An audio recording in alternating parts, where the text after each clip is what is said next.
우리가 길게 이사야서 13장부터 23장까지 쭉 살폈던 말씀 가운데서 당시 유다 민족을 둘러싸고 있는 여러 나라들에 대한 경고의 메시지 혹은 예언의 메시지를 전달을 했는데 24장 이 내용에서는 하나님의 이러한 심판의 내용들이 온 세상에 임하게 될 것에 관하여 예언하고 있는 그런 말씀의 내용입니다. 그래서 이 말씀을 읽어보면 단순히 어떤 한 시대에 제한되는 그런 내용이 아니라 먼 미래에 하나님께서 행하실 마지막 그 일에 관하여서도 우리에게 그려주게 되는 그런 내용입니다. 그래서 마치 이사야가 전달하는 종말에 관한 메시지, 그런 메시지들을 오늘 우리가 읽은 24장의 내용에서 함께 살펴볼 수 있습니다.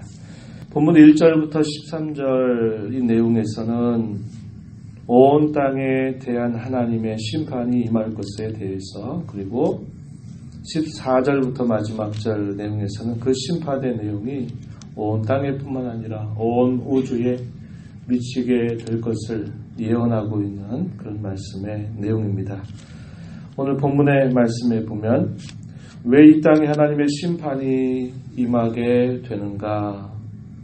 그 심판에 관한 이유에 대해서는 5절 말씀에 가서 보면은 이렇게 이야기합니다. 땅이 또한 그 주민 아래서 더럽게 되었으니 이는 그들이 율법을 범하며 율례를 어기며 영원한 언약을 깨뜨렸기 때문이다. 그 이유를 말합니다. 우리가 구약에 있는 말씀을 우리가 떠올려 보면 땅이 더럽혀지면 그 땅이 토해낸다라는 표현을 우리가 기억합니다. 그 땅이 더럽혀지게 되는 이유는 다른 것 때문에 더럽혀지는 게 아닙니다. 땅이 더럽혀지는 이유는 그 땅에 거하는 사람들의 범죄로 말미암아 그 땅이 더럽혀지게 되고, 그 땅이 더럽혀져서 어느 정도 그 수위를 넘어서면 그 땅이 토해낸다 이렇게 말합니다. 토해낸다 이 말은 마침내 하나님의 심판이 임한다라고 하는 것을 말해주고 있습니다. 잘 아시는 바와 같이 우리 첫사람 아담과 하와가 하나님 앞에 에덴 동산에서 범죄함으로 말미암아 그 에덴 동산이 그들의 범죄로 인해서 아주 황폐하게 되는 그런 땅의 저주가 임하게 되었습니다. 그 땅이 결국 더럽혀지는 것은 어떤 짐승이나 다른 어떤 것들에 의해서 더럽혀지는 게 아니라 그 땅 위에 사는 사람들이 하나님께서 주신 말씀을 거역하고 그분의 뜻을 거스리고 하나님을 멀리하는 것으로부터 그 땅을 더럽히게 된다라고 하는 겁니다. 그 땅이 그렇게 더럽혀짐으로 말미암아 하나님께서 어떻게 하시겠는가? 그 땅에 하나님의 무서운 심판이 임할 것이다 라고 하는 메시지를 전달해 주고 있습니다. 1절 가서 보세요. 보라, 여호와께서 땅을 공허하게 하시며 황폐하게 하시며 지면을 뒤집어 엎으시고 그 주민을 흩으실 것이다.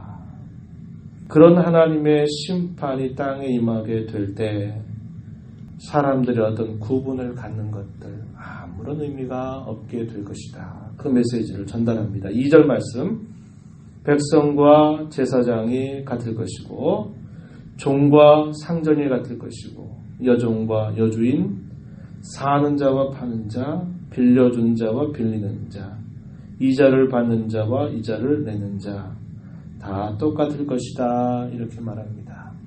온 땅에 임하게 될 하나님의 심판 앞에서 사람들이 이렇게 저렇게 구별돼서 살아간다고 하는 게 아무런 의미가 없다 이것을 말해주고 있습니다.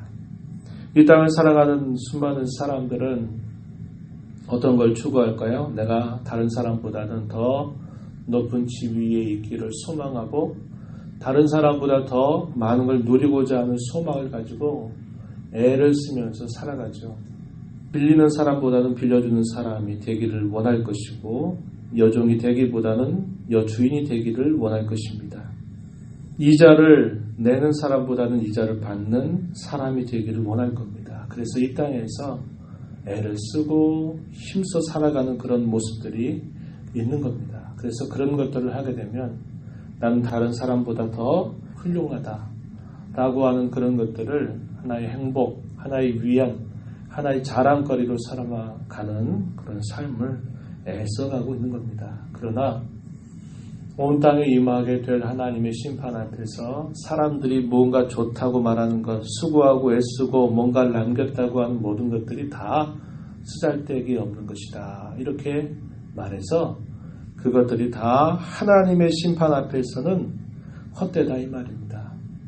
좀 돈을 가졌다고 해서 그 돈이 그 사람을 하나님의 심판으로부터 어느 정도 면제시켜 주는가? 그 사람이 남보다 지혜가 있다고 이 말 심판 앞에서 그가 뭔가 좀 면제가 될 것인가? 그 어떤 것도 자신들에게 보장해 줄 수 없는 것이 된다라는 겁니다. 뭐가 보장해 줄까요? 하나님을 진실하게 믿는 사람, 하나님을 의지하는 사람, 그런 사람에게 그 심판으로부터 벗어날 수 있는 길은 될지언정 그 어떤 것도 그 하나님의 심판 앞에 피할 수 있는 게 되지 않는다라고 하는 겁니다. 그럼에도 불구하고 우리 사람들은 그걸 생각지 않고 이 땅에서 내가 더 많이 가지려고, 내가 더 많이 누리려고, 내가 더 많은 사람들 위에 우뚝 서려고 애를 쓰면서 살아간다고 하는 것이죠. 거기에 행복이 있는 줄 알고, 거기에 어떤 위안거리가 있는 줄 알고, 그것이 자기에게 뭔가 도움이 되고 자기를 덮어줄 수 있는 것처럼 생각하면서 살아간다고 하는 겁니다. 그러나 하나님 앞에 보장받을 수 있는 길이란 하나님을 떠나지 않고 살아가는 삶, 하나님을 의지하는 삶에 있다라고 하는 것을 우리는 분명하게 배울 수 있는 겁니다. 우리가 이 땅에서 하나님을 알고 섬기는 일 속에서 끊임없이 우리가 죄악된 우리의 부패한 마음들을 버리고 하나님의 말씀을 우리 마음에 채우고 그 말씀을 따라서 살아가려고 하는 것이 그게 진정한 보장이 되고 진정한 도움이 될 수 있는 것이다 라는 것을 우리는 배우게 되는 것입니다.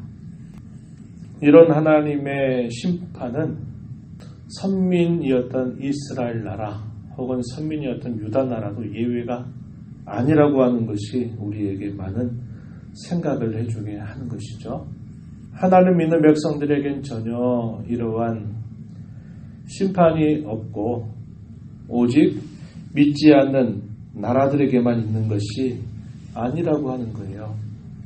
우리가 이사야서 13장부터 23장 길게 읽어온 내용들은 유다를 중심으로 있는 주변의 여러 나라들, 일어날 나라, 또 일어났다가 쇠망할 나라, 그런 모든 나라들에 대한 경고의 메시지를 전달하지만 그러나 이스라엘 민족 혹은 유다 백성들에게 예외가 되는가? 그렇지 않다는 겁니다. 선민이기 때문에 하나님의 심판이 다 면제되는 게 아니라 선민이라 하더라도 그들이 하나님을 멀리하게 된다면 여전히 그 땅도 더럽혀지게 되는 것이고 그 땅이 더럽혀지게 되면 그 땅도 역시 토해내는 겁니다. 그 토해낸다는 게 뭐예요? 이방인들에서 짓밟히게 되는 결과를 맞는다라고 하는 겁니다. 이 말은 오늘날 우리가 인생을 살아가면서도 마찬가지입니다. 내가 하나님을 섬긴다라고 하는 것 이 하나만으로 우리가 이런 모든 어려움이 없이 모든 삶이 안정하다 이렇게 말하는 게 아니고 우리가 하나님을 섬긴다 하더라도 더 하나님을 향해서 우리의 마음을 기울이지 않고 그분의 마음을 헤아리지 않고 그분의 뜻에 주의하여서 우리의 삶을 살아가지 않는다면 하나님은 여전히 우리에게도 징계의 손길을 끊임없이 펼쳐서 우리의 못된 부분들을 고쳐가시는 일을 하신다는 것을 우리는 배우게 되는 것이죠. 그래서 이 땅에 우리가 남길 수 있는 가장 소중한 것들, 영원에 비추어서 가장 귀한 것들이라고 말한다면 그것은 하나님의 말씀을 따라 순종하는 삶에 있는데 우리의 마음을 하나님 앞에 기울여서 그분의 뜻에 주의해서 살아가는 것이 우리에게 보장이 될 수 있고 우리에게 안전이 될 수 있다라고 하는 것을 이걸 통해서 배울 수 있는 것입니다. 뒤에 가서 보시면은 하나님께서 임하게 하실 그 심판의 내용들로 인하여서 어떤 일이 있게 될 것인가? 14절 가서 한번 보세요. 무리가 소리를 높여 부를 것이며 여호와의 위엄으로 말미암아 바다에서부터 크게 외칠 것이다. 그러므로 너희가 동방에서 여호와를 영화롭게 하며 바다 모든 섬에서 이스라엘 하나님 여호와의 이름을 영화롭게 할 것이라. 땅 끝에서부터 노래하는 소리가 우리에게 들리기를 의로우신 이에게 영광을 돌리세 하도다. 하나님의 의로우신 심판이 행해지고 있는 가운데서 남은 자들이 있을 것인데 그 남은 자들이 하나님을 향하여서 영광을 하나님께 돌릴 것이다 라고 이렇게 말합니다. 하나님의 의로우신 심판이 행해지는 가운데서 남아있는 신실한 자들이 하나님을 향하여 위엄과 영광을 돌리게 된다. 이 이야기를 해주고 있지만 그러나 선지자 이사야는 뭐라고 말합니까? 16절 중간 그러나 나는 이르기를 나는 쇠잔하였고 나는 쇠잔하였으니 내게 화가 있도다. 배신자들은 배신하고 배신자들이 크게 배신하였도다. 선지자 이사야는 하나님께서 행하실 그 일들을 생각하면서 두려운 마음이 그에게 가득 차 있는 그런 모습입니다. 안타까워하는 그런 모습입니다. 그러나 여전히 수많은 다수의 사람들은 그런 하나님의 심판 중에도 그들의 죄악된 본성을 버리지 않는다라는 사실을 이야기합니다. 배신자들은 배신하고 배신자들이 크게 배신하였도다. 심판 중에도 여전히 자기의 죄악됨을 그대로 고집하면서 나아가는 그러한 자들은 여전히 있게 될 것이다 라고 이야기합니다. 그래서 마침내 그들에게도 두려운 심판이 온전하게 임하게 될 것을 이야기해 주는 것입니다. 17절 땅의 주민아 두려움과 함정과 울무가 내게 이르렀다 이렇게 표현했고 21절 가서 보면 그날에 여호와께서 높은 데에서 높은 군대를 벌하시며 땅에서 땅의 왕들을 벌하실 것이다. 하늘과 땅 그 어느 곳에 있는 모든 대상들을 향해서 하나님의 심판이 임하게 될 것임을 말해주고 있습니다. 마지막 절 가서 보면 이렇게 심판 이후에 하나님께서 행하실 일이 무엇인가? 만군의 여호와께서 시온산과 예루살렘에서 왕이 되시고 그 장로들 앞에서 영광을 나타내실 것입니다. 하나님의 심판의 궁극적 목적은 하나님의 영원한 나라를 세우시는 데 있다라는 것을 우리에게 가르쳐 주고 있습니다.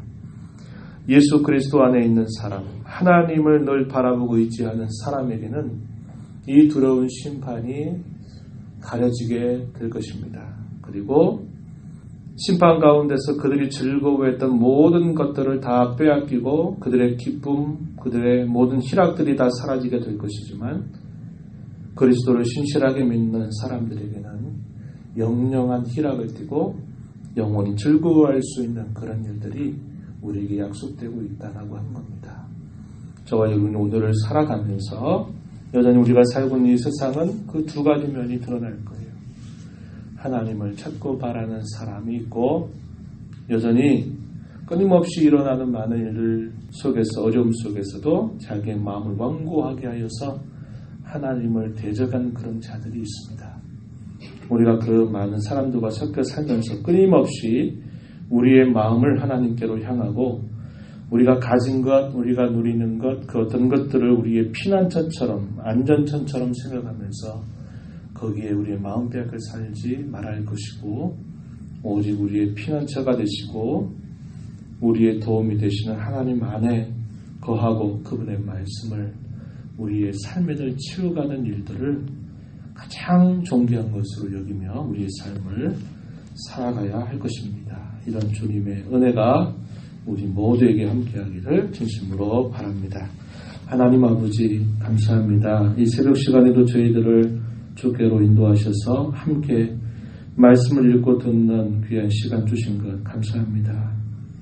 여전히 하나님의 심판이 역사 속에서 진행이 되는 과정들 속에서도 하나님을 향하여 거역하는 자들은 끊임없이 그 거역을 반복하면서 어리석은 종말, 철저한 무서운 종말을 향하여 달려가게 될 것인데 그 많은 사람들 가운데 저희들을 구별하셔서 하나님의 자녀가 되게 하셨사오니 매일매일 살아가는 저희들의 삶 속에서 하나님을 우리의 피난처로 여기며 살게 하시고 하나님 안에 거하는 것이 그 모든 두려움과 심판과 저주로부터 벗어나는 유일한 길임을 저희가 기억하고 매일매일 저희들에게 주시는 말씀, 우리의 심령 속에서 우리를 일깨워 주시는 성령의 음성을 언제나 듣고 순종하는 삶, 자원하는 마음, 즐거운 마음으로 그렇게 살기를 다짐하며 나아가는 삶이 되도록 인도하여 주시옵소서. 은혜의 보좌 앞에 나와 간구하는 심령들을 주께서 용납하시고 이 시간도 그 신원애와 긍휼을 더하셔서 이 하루 주의 말씀 받은 자로 가슴에 품은 자로 살아가는 저희들 되도록 도와주시옵소서. 예수님 이름으로 기도하옵나이다. 아멘.